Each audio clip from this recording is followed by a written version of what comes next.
She was a quiet nun, living an ordinary life in a Kent convent, unknown, gentle, and never a threat to anyone. Until one night, the visions began. She fell into sudden trances, warning of England's downfall, and claiming King Henry VIII himself was doomed. Word spread from sisters, to villagers, to priests, until her prophecies reached the king. And when they did, England trembled. What followed was fear, obsession, and the full fury of a king desperate to silence her. This is the story of Elizabeth Barton, the young nun whose voice terrified the throne. Before the visions began, Elizabeth Barton lived an ordinary and quiet life. She was born in a small village in Kent, with no wealth, no noble blood, and no special status. She worked as a simple servant girl, doing the same chores and tasks expected of anyone in her position. Most people barely noticed her. She was humble, soft-spoken, and known for her gentle nature. When she grew older, she entered religious life and joined the sisters at St. Sepulchre's Priory. Her days were built around prayer, silence, and routine. She was not a leader. She was not a scholar, and not someone anyone expected to stand out. She was simply another young woman trying to live a faithful and quiet life inside the convent's walls. No one expected anything unusual from her. No one imagined she would ever stand out. And no one could have predicted that this quiet girl, this unknown nun, would one day become the center of England's fear, the talk of the court, and the focus of a king's rage. Her first visions came suddenly.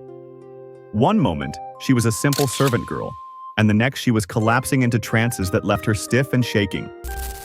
Her voice changed. Her words slipped out without warning.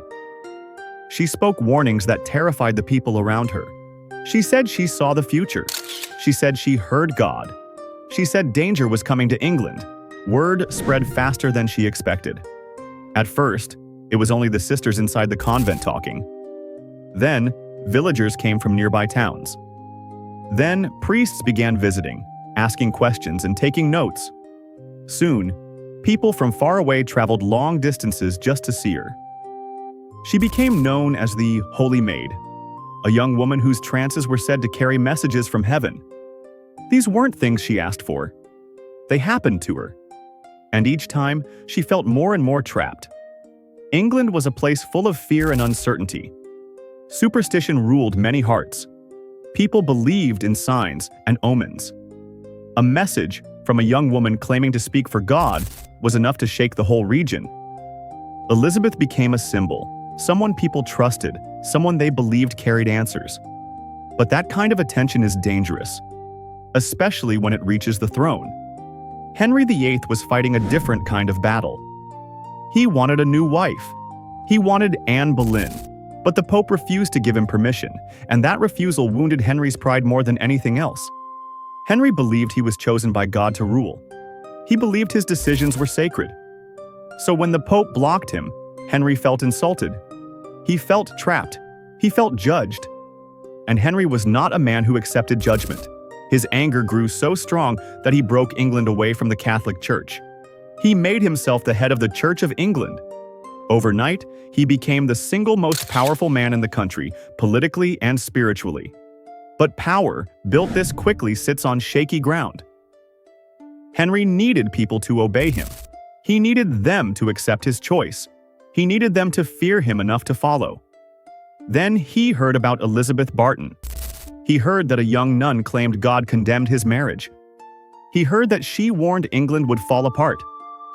He heard that she said he might die if he continued. These words were everything Henry feared. Not because he believed them, but because the people believed them. And a king cannot afford for the people to trust someone else's voice more than his own.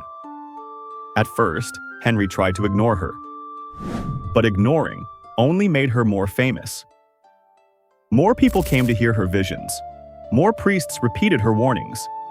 Soon, even nobles whispered her name in fear. Henry's anger grew into obsession. And that's when Thomas Cromwell entered the story. Cromwell was Henry's chief minister, a man known for his sharp mind and cold precision.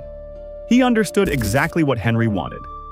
He began gathering information quietly at first, sending men to visit the convent, speaking to priests who had heard her speak.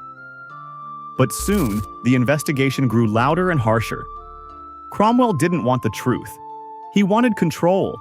Elizabeth Barton was taken from her convent, moved from the peaceful stone halls she knew into the intimidating chambers of political power. She was questioned for hours, then days, then weeks. Each time, the questions grew sharper. They wanted her to say her visions were false. They wanted her to admit she was influenced by priests. They wanted her to say she was manipulated. They wanted her to give them a reason to destroy her. Whether she ever confessed willingly is something history cannot answer. The only confession we have was written by Cromwell's men. Nothing in Elizabeth's own hand survives. But what we do know is that almost no one survives Cromwell's questioning without breaking. Once he had what he needed, everything changed. Instead of being treated as a holy woman, Elizabeth Barton was treated as a traitor. Her supporters were rounded up, monks, priests, even ordinary villagers who had visited her. Some were jailed, some were threatened, some were terrified into silence. Elizabeth's entire world collapsed, piece by piece, until she stood alone, powerless against the might of a king. Henry wanted her execution to send a message. He wanted every person in England to understand the price of questioning him. So, they planned a public execution, not hidden behind stone walls, but out in the open, where crowds could watch. On April 20th, 1534, Elizabeth Barton was taken from the Tower of London.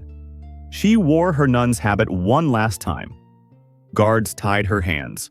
Witnesses said she looked thin, exhausted, but strangely calm. The streets filled with people. Some felt pity. Others felt fear.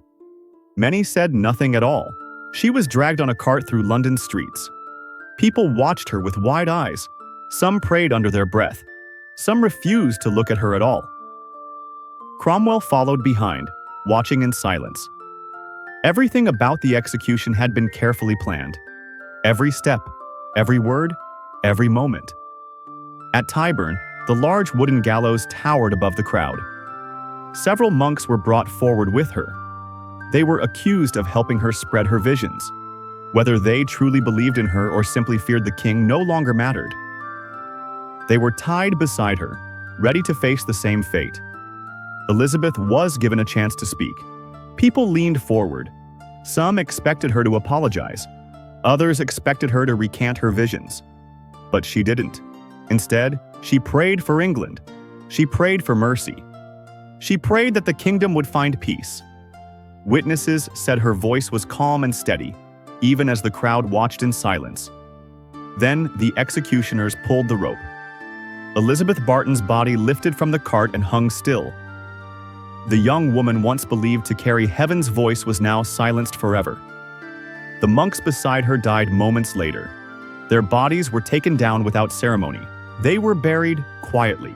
No prayers, no final rites, no memorial. Everything was meant to erase them. Henry's next move was even harsher.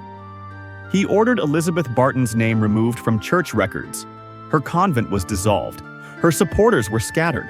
Her story was wiped from official history. For generations, her name barely appeared in books.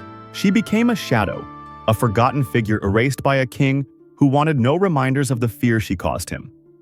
But history does not always stay silent. Centuries later, old documents were uncovered in dusty archives, letters from frightened priests, notes from early interrogations, and records Cromwell never expected to be seen again. These papers revealed intimidation, pressure, and missing lines that hinted at force. They showed that Elizabeth Barton never sought rebellion. She believed deeply in her visions. She never raised a weapon, never planned an uprising, never tried to harm the king. She was executed because her words frightened Henry VIII, because her voice reached too many ears. Her story shows how fragile truth becomes under the shadow of absolute power. It shows how easily fear can twist justice. It shows how a single voice, a young nun living quietly in a convent, could shake the most powerful throne in England. Elizabeth Barton didn't have an army. She didn't have wealth. She didn't even have freedom. All she had was a voice, and that was enough to terrify a king. Her name appears faintly in old records now, barely readable.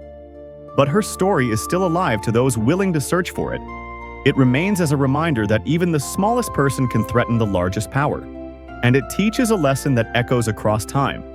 A king can force silence in life, but he can never fully control the story history chooses to remember.